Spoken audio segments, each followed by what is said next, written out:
este webinar y que compartáis este ratito con nosotros. Como ya os ha comentado Ana, el objeto del webinar es hablar un poquito de aquellas cuestiones esenciales en relación con los derechos de autor, qué son, qué protegen, en relación con la propiedad industrial y, por último, un tema muy candente y a la orden del día, que será la inteligencia artificial, ¿vale? Y en concreto la inteligencia artificial generativa. ¿De qué vamos a hablar hoy? Un poquito aquí tenéis el índice de este webinar. En primer lugar, empezaremos haciendo un breve repaso por el marco normativo actual, para luego ya profundizar y empezar a hablar sobre los derechos de autor, qué son, en qué consisten, si podemos tener protección de derechos de autor en un entorno digital. Posteriormente hablaremos de la propiedad industrial, de las figuras claves, marcas, patentes, diseños y cómo un mundo tecnológico como el actual pues también tiene cabida dentro de la protección por propiedad industrial. Y terminaremos la sesión pues acerca de un debate a la orden del día sobre si el contenido generado por inteligencia artificial puede estar protegido por derechos de autor, no puede estar protegido de derechos de autor, qué sucede si lo que yo creo con inteligencia artificial puede o no vulnerar derechos de terceros, y terminaremos con unas breves conclusiones y las preguntas que vosotros tengáis. Empezamos ya con el marco normativo actual. He querido traeros una breve referencia sobre el marco normativo, aquellas normas básicas, esenciales, pueden haber otras, pero este simplemente es un pequeño apéndice, ¿no? Un pequeño repaso normativo para empezar a entrar en contexto. Por una parte, como veis a la izquierda de la pantalla, pues tenemos el convenio de Berna, que lo que regula son las creaciones literarias, artísticas. Tenemos también el acuerdo sobre los aspectos de los derechos de propiedad intelectual relacionados con el comercio, conocidos como AZPIC, como TRIPS, y luego ya en el ámbito nacional tenemos la Ley de Propiedad Intelectual española, ¿vale? Este bloque sería el bloque normativo en relación con los derechos de autor, con la propiedad intelectual. A la derecha, en el otro lado de la pantalla, pues tenéis un primer bloque en la parte superior que viene a regular la propiedad industrial, ley de marcas, patentes, diseños. Tenemos convenios internacionales como el Convenio de París, como el Arreglo y Protocolo de Madrid, que viene a regular la protección internacional de las marcas. Y luego también tenemos a nivel internacional el Arreglo de la Haya o convenios para la protección de patentes. A nivel de la Unión Europea, pues tenemos igualmente el reglamento de marcas, reglamento de diseños, la patente, el Tratado de Patente Europea, y a nivel nacional, como no podría ser menos, pues también tenemos nuestras leyes de marcas y nuestras leyes de diseños y de patentes. Otra referencia normativa que quería dejaros es la Ley de Secretos Empresariales, porque es una norma que también va a proteger un activo importante de la empresa, como puede ser su know-how, ¿no? Su secreto empresarial. Nos detendremos más adelante un poquito a ver qué es eso de secreto empresarial. Y por último, un bloque de normativa que también tenemos que tener en cuenta, sobre todo si actuamos en el entorno digital, pues es la relativamente reciente Ley de Servicios Digitales, la Ley DSA, que esta normativa lo que nos va a permitir es poder exigir a determinadas plataformas que se nutren o que pueden contener contenidos ilícitos que puedan infringir nuestras marcas o nuestros derechos de autor, pues ahí se prevén mecanismos para que como titulares de estos derechos podamos defendernos. Y también la ley de la Sociedad de Información y Comercio Electrónico. Esta es una ley que tendremos que tener en cuenta si tenemos un e-commerce, si tenemos una web donde vendamos, una página web donde vendamos nuestros productos, porque esta ley lo que nos viene a decir es bueno, qué avisos legales tiene que contener nuestra página de Internet. Entonces, un poquito como la idea que quiero trasladaros aquí, como veis, hay leyes, hay normas muy antiguas que datan del siglo XIX, que están completamente en vigor, y el mensaje que quiero trasladar es que no tenemos un vacío legal, aunque estemos en una sociedad muy tecnológica, muy digitalizada, tenemos normas que protegen igualmente una novela o un escrito impreso, ¿vale? Que un vídeo que podamos crear para compartir en YouTube o en redes sociales, ¿vale? No estamos, por alguna manera, decirlo de alguna manera, desamparados o carentes de legislación que nos pueda proteger. Y empezamos ahora con los derechos de autor, ¿vale? ¿Qué es esto de los derechos de autor? Bueno, pues la primera idea que quiero transmitiros es que no se protegen las ideas en abstracto, lo que vamos a proteger es la expresión concreta de esas ideas, ¿vale? Los derechos de autor van a proteger cualquier creación artística, científica, literaria. Vamos a ser titulares de esos derechos de autor por el mero hecho, la mera circunstancia de haber creado la obra, sin necesidad de registrar la misma, a diferencia de los derechos de propiedad industrial, que sí que requieren un registro para que podamos decir que somos titulares de ese derecho exclusiva. En los derechos de autor, por la mera creación ya eres titular, no obstante sí que existen vías legales para depositar, para registrar estas creaciones artísticas que lo que nos van a permitir es contar con una prueba adicional de autoría. Por si en algún momento nuestros derechos se ven infringidos, pues podremos disponer de esta prueba de autoría, ¿vale? Para proteger una obra por una creación, pues por derechos de autor, la misma tiene que tener carácter original, ¿vale? Y tendremos protección durante toda la vida del autor y 70 años tras la muerte del mismo. Se distinguen dos vertientes de derechos de autor: derechos de explotación, que es el derecho de reproducción, de distribución, de comunicación pública, de transformación.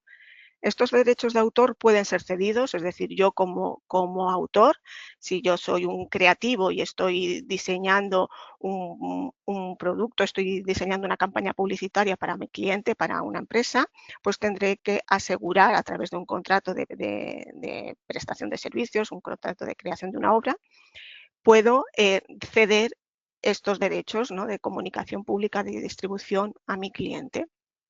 En estos tipos de contratos, pues es importante regular el territorio de la cesión, la duración de la misma, aparte de cuestiones económicas como el precio y demás.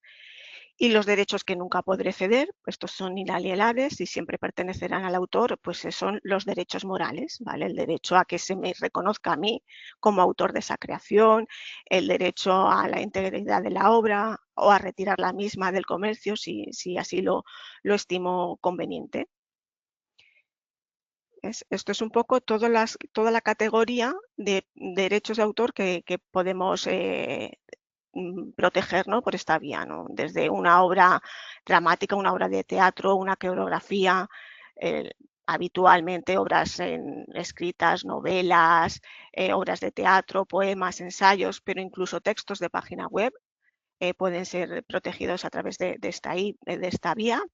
Obras musicales, evidentemente, cualquier tipo de composición, de letra, los tonos de llamada de los móviles, por ejemplo, todo esto, la vía adecuada de protegerla sería a través de la propiedad intelectual, de los derechos de autor, igual que las películas, dibujos, pinturas y también los programas informáticos. Por tanto, si somos una empresa tecnológica que desarrolla programas informáticos, pues tenemos que saber que los mismos también pueden ser protegidos por esta vía, tanto el lenguaje de programación informática de tipo humano, el código fuente, como el lenguaje máquina, el código objeto. Y de hecho, la propia ley de propiedad intelectual nos da una definición de que se entiende por software, ¿no?, el concepto jurídico de software. Como lo vemos aquí, pues esa secuencia de instrucciones o indicaciones que están destinadas a ser utilizadas en un sistema informático, pues con la finalidad de ejecutar, ¿no?, una función o una tarea para obtener un determinado resultado. Y como os he dicho antes, el objeto de protección, lo que podemos proteger, por ejemplo, depositándolo a través de la Oficina de Propiedad Intelectual de Estados Unidos o en España, el código fuente, el código objeto y la documentación preparatoria o manuales técnicos o manuales de uso. Esto es lo que podríamos proteger por esta vía de la propiedad intelectual, ¿vale? Pero no solo vamos a tener la opción de proteger obras creativas, también podemos, y artísticas, también podemos proteger pues, la innovación tecnológica y la identidad corporativa de nuestras empresas. Sobre esto volveremos en el siguiente apartado. porque ahora quiero centrarme un poquito en los contenidos ajenos. Ahora con la cercanía o con la tecnología que tenemos, pues parece que cualquiera podemos ser capaces de crear un contenido porque vemos una imagen en Internet o vemos una imagen en Google y bueno, pues cogemos esa imagen, cogemos esa música y podemos hacer un vídeo la mar de bonito y poder lo publicamos como un vídeo de nuestra empresa, ¿no? De una promoción de nuestra empresa. Ojo, cuidado, porque esto es engañoso y esto es peligroso, porque el hecho de que una fotografía, una imagen, una canción esté disponible en Internet no quiere decir que no cuente con derechos de autor de un tercero. Por eso es importante que si estamos haciendo esto, recurramos a fuentes fiables, ¿no? Y recurramos a bancos de imágenes que tienen sus licencias, veamos que la licencia que nosotros estamos adquiriendo es la que realmente nos compete o necesitamos para el trabajo que estamos desarrollando, ¿vale? Por ejemplo, si estoy creando una campaña para un cliente, soy una empresa de publicidad, de marketing, creativo y tengo un encargo de un cliente para desarrollarle una campaña, pues tendré que tener la cautela de si voy a utilizar una imagen, asegurarme que, por ejemplo, la licencia de esa imagen me permite o va a permitir a mi cliente hacer un uso comercial de la misma, ¿vale? Me va a permitir a mí sublicenciar esa imagen a mi cliente, porque dependiendo de estas respuestas, pues igual no es esta la licencia que yo necesito, o en lugar de adquirir esta licencia para mi estudio creativo la debo adquirir directamente para mi cliente para que él no tenga ningún problema a la hora de utilizar esta imagen o esta música. Bueno, pues estas son pequeñas cuestiones que igual en el día a día no se tienen en cuenta y son importantes de cara, pues eso, a evitar infringir contenidos ajenos, ¿vale?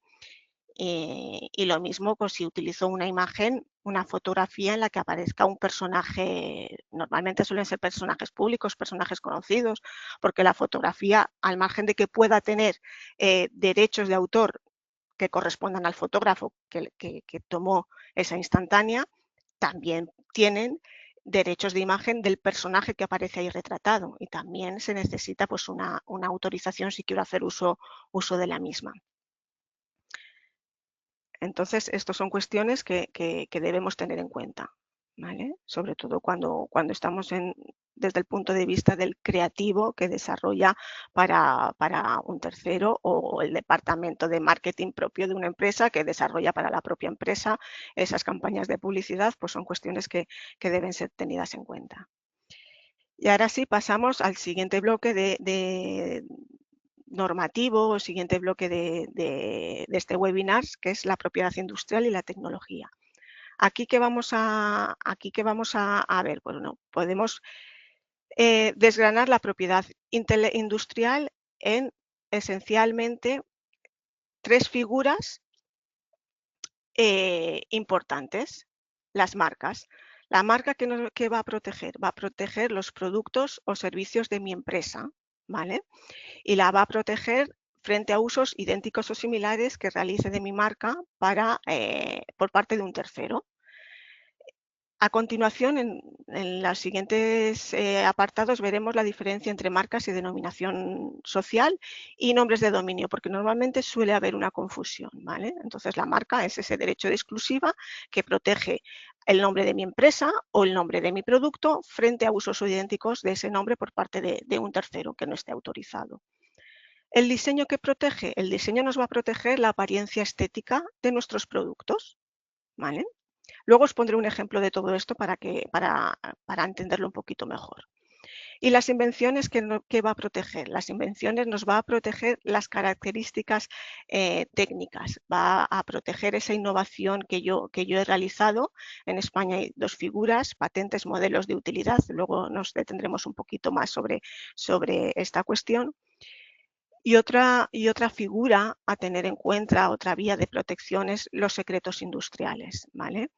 No todo tengo por qué protegerlo. Por ejemplo, mi empresa puede tener un know-how, puede tener un secreto industrial que no deseo proteger por patente o que protejo por patente una parte, pero otra me la reservo.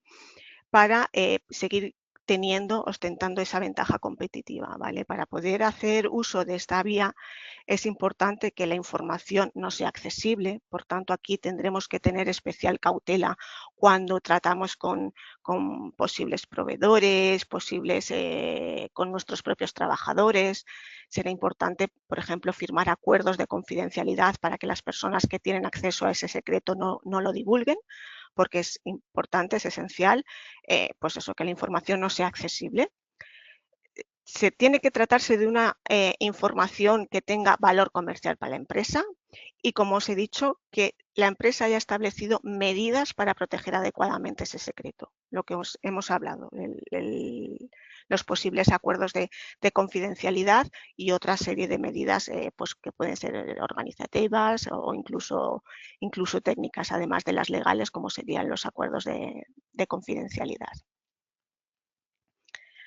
Ahora quiero hablar un poquito más sobre las marcas, porque creo que es el principal valor intangible, el principal intangible que aporta valor a una compañía, ¿no? Las marcas tenemos de muchos tipos, no sé si lo sabéis, tenemos desde aquellas marcas convencionales que son denominativas, ¿vale? Por ejemplo, Coca-Cola, lo que es la denominación Coca-Cola, Nike, marcas denominativas, marcas figurativas, que son las que combinan la denominación con una parte gráfica.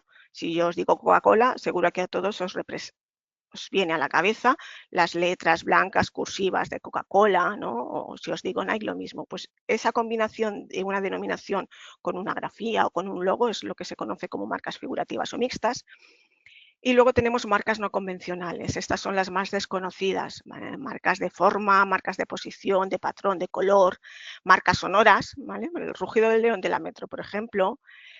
Marcas en movimiento, no sé, en una plataforma Netflix, si cuando empezáis a ver vuestra serie que aparece la N que se mueve, pues eso podría ser una marca en movimiento.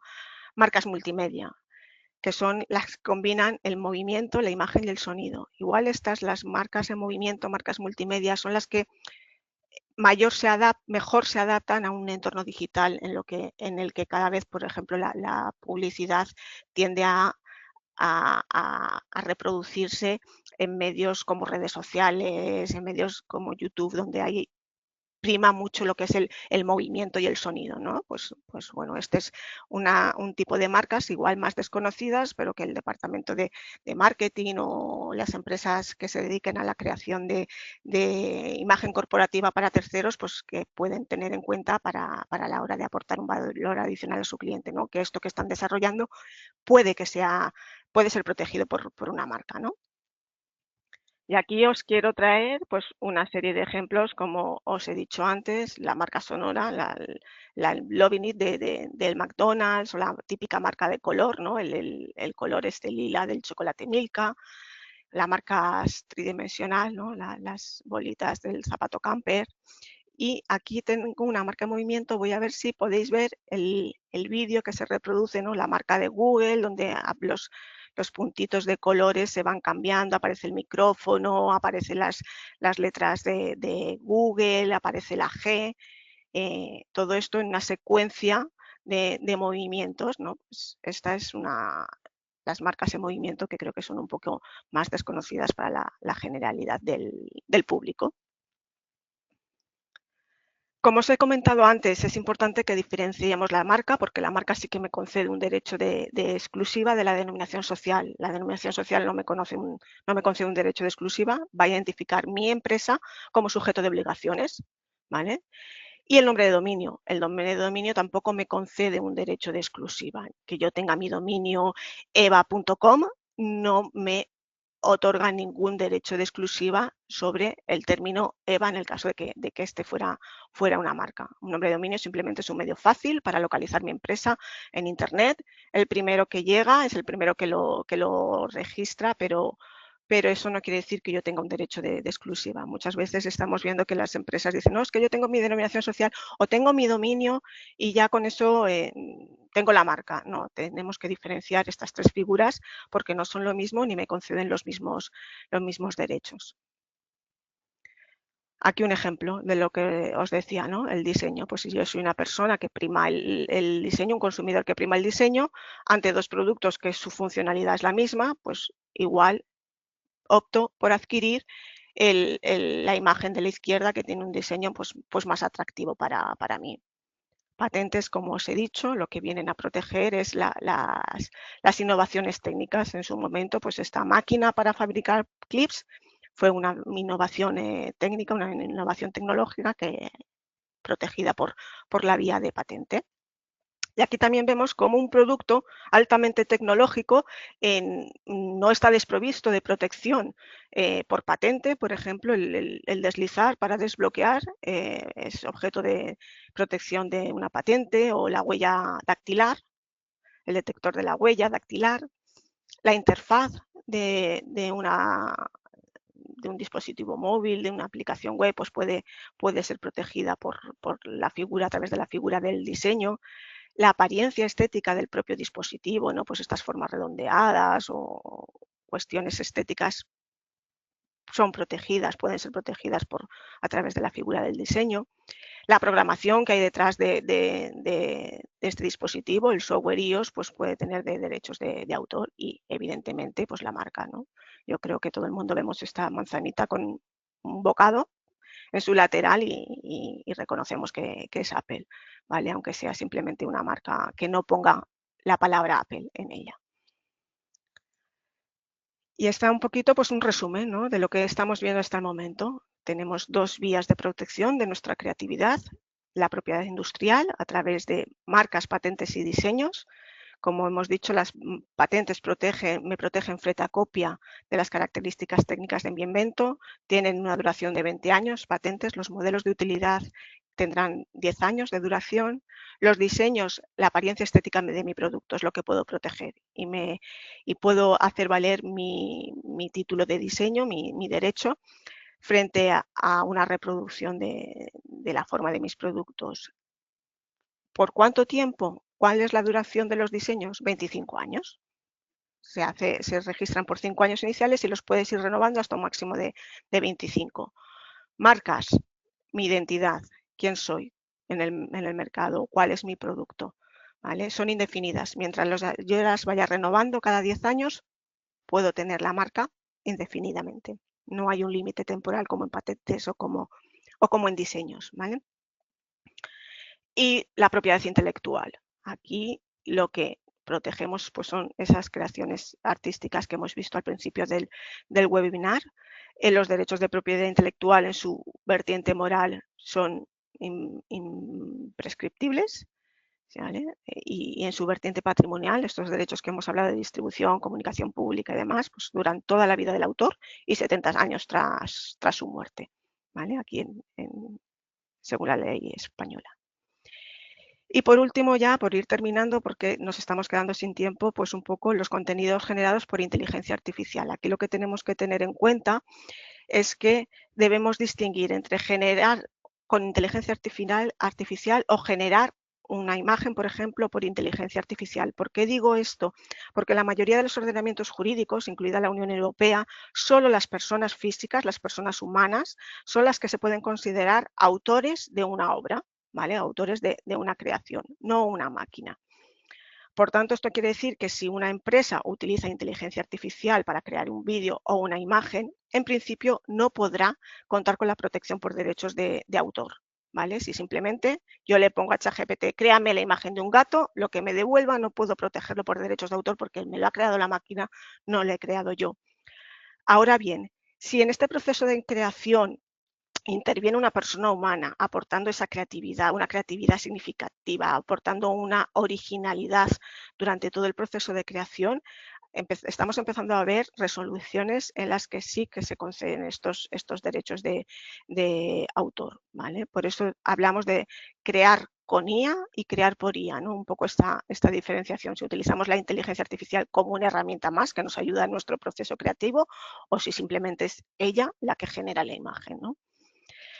Entonces, esta es una cuestión importante a la hora de utilizar inteligencia artificial generativa en mis procesos creativos. Y otra cuestión importante es, ojo, cuidado con no estar infringiendo derechos de terceros, ¿vale? Las inteligencias artificiales han estado siendo entrenadas con una cantidad ingente de datos o de obras que pueden tener derechos de autor. Si yo, empresa, utilizo una inteligencia artificial para crear un zapato, un diseño de un zapato, un diseño de un bolso, un diseño de cualquier otro producto o una campaña de publicidad, por ejemplo, y no hay ningún tipo de intervención humana, el resultado si yo utilizo ese resultado con una finalidad comercial en el mercado, sin haber habido intervención por mi parte, puedo estar infringiendo derechos de terceros.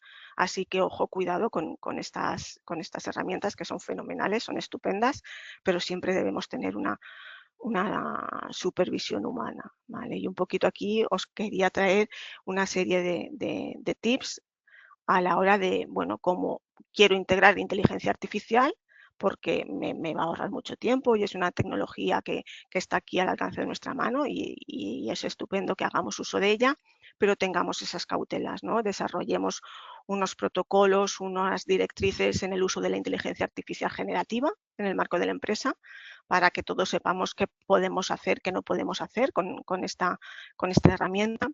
Documentemos la participación humana durante todo el proceso de creación, supervisemos los resultados de la misma, llevemos un registro, una trazabilidad de todo lo que hemos creado, que nuestros equipos estén concienciados, estén formados acerca de esta nueva herramienta de inteligencia artificial y mantengámonos siempre actualizados porque ello nos va a permitir utilizar estas herramientas de forma ética, responsable y de forma legal. Para concluir, ¿qué tenemos que hacer? Pues aquí os dejo estos 4 puntos esenciales. Prevención ante todo.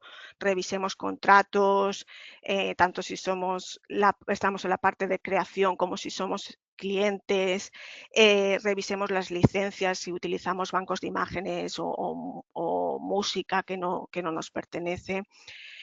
Protejamos lo que las invenciones, nuestra creatividad nos ha llevado tiempo, nos han llevado inversiones, es nuestro principal activo, lo intangible en la empresa, las marcas, los diseños, las patentes, pues bueno, protejámoslos por posibles infracciones que podamos recibir.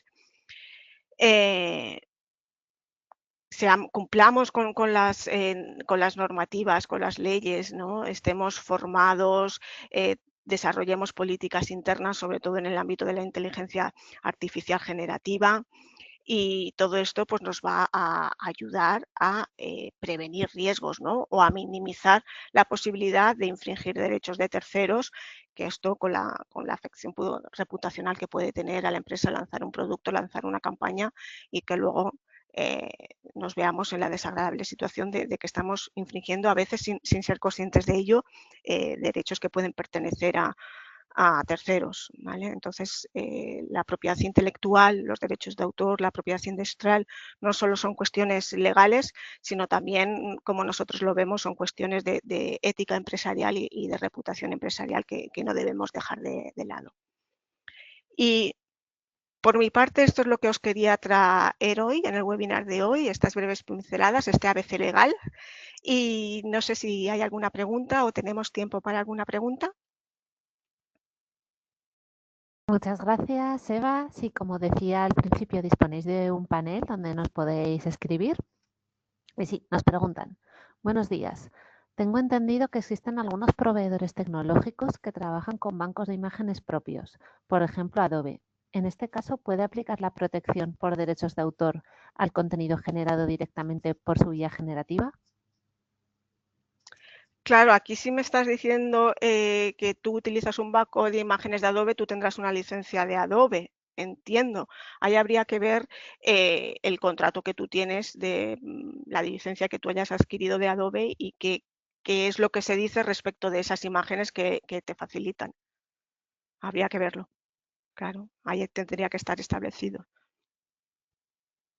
Vale, muchas gracias, Eva. Vamos con la siguiente pregunta. ¿Qué responsabilidad tengo si uso contenidos generados por IA que luego infringen derechos de terceros? Gracias, Ana. Claro, como como estaba diciendo, probablemente si yo utilizo una herramienta de inteligencia artificial, si me leo las condiciones y términos de uso de esa inteligencia artificial, me van a decir que el usuario de la misma es el responsable de lo que con ella genere. Entonces, si yo para hacer un branding utilizo una inteligencia artificial o para un proceso creativo utilizo una inteligencia artificial, lanzo mi marca, lanzo mi producto al mercado y está infringiendo un derecho de autor, el responsable voy a ser yo. Lo más fácil es que sea yo y lo más fácil es que sea yo la persona que reciba el requerimiento de ese tercero en el que ha visto que mi producto, mi bolso, es que está reproduciendo un diseño suyo protegido, por ejemplo, o mi marca está infringiendo una que tenía yo. El principal, el responsable directo voy a ser yo, porque con toda probabilidad habría que ver esas licencias de uso, si hay licencias de uso, pero si estamos utilizando un ChatGPT de estos de licencia libre, probablemente el único responsable vaya a ser yo. Por eso digo que hay que tener unas políticas claras acerca del uso de la inteligencia artificial generativa en la empresa y nuestros empleados pues que estén formados acerca de qué se puede hacer, qué no se puede hacer y siempre, siempre una supervisión humana. Muchas gracias, Eva. Otra pregunta. Si realizo una renderización de un espacio, esta imagen es de mi propiedad, ¿no es cierto? Por tanto, ¿estoy protegido? Si realizas una renderización de tu espacio, de un espacio, sí entiendo en principio que sí, que eso sería, salvo que lo hayas hecho para un tercero. Aquí no sé en qué contexto estamos, ¿vale? Si hago algo para mí o lo estoy haciendo por encargo de un tercero. Es un cliente el que me viene y me dice, hazme esta renderización para luego yo integrarlo no lo sé, en algún tipo Sí, de, si nos de puedes portfolio poner, y demás.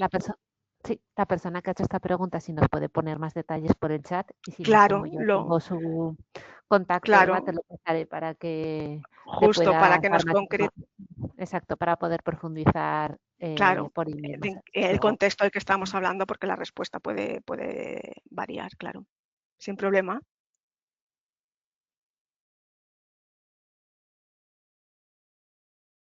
Pone que sí, que lo hace para un tercero, pero sin contrato de cesión. Ahí habría que ver el contexto, ¿vale? Porque si es para un tercero no hay un contrato de cesión, habría que ver el contexto. Nos ponemos en Vale. contacto contigo y Sí, te lo pasaré su vemos con más contacto. calma. Sí, otra pregunta. Si un compañero hace un dibujo y lo paso por Gemini para que le dé un acabado concreto, cuando uso esa imagen pongo como autor al compañero de verdad. Pongo como autor al compañero, ¿verdad? ¿Se considera la IA en este caso como una herramienta de trabajo tipo Photoshop? Claro, eso es lo que intentaba un poco decir, ¿no? Diferenciemos entre generar con o generar por IA, ¿vale? Pues si es una herramienta más, es un dibujo que he hecho yo y hay esa impronta mía, esa creatividad mía de una persona humana, pues se entiende que debo ser yo el autor y la inteligencia artificial, si solo me ha puesto unos colores pero, pero por eso digo, es importante eh, establecer toda esa trazabilidad de qué he hecho yo, qué ha hecho la máquina, ¿vale?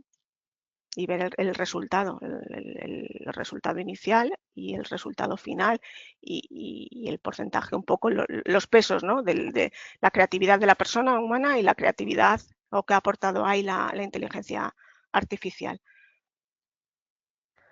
Vale, muchas gracias, Eva. De momento parece que no hay más preguntas, así que vamos a dar por finalizada la sesión y de todas formas tienen ahí tu contacto y Sí, mañana también recibirán la grabación de la sesión junto con la presentación. Os perfecto. animamos a contestar la pequeña encuesta que os salta a continuación, que es muy breve y de verdad que os lo agradecemos porque nos ayuda mucho. Muchas gracias a todos. Gracias.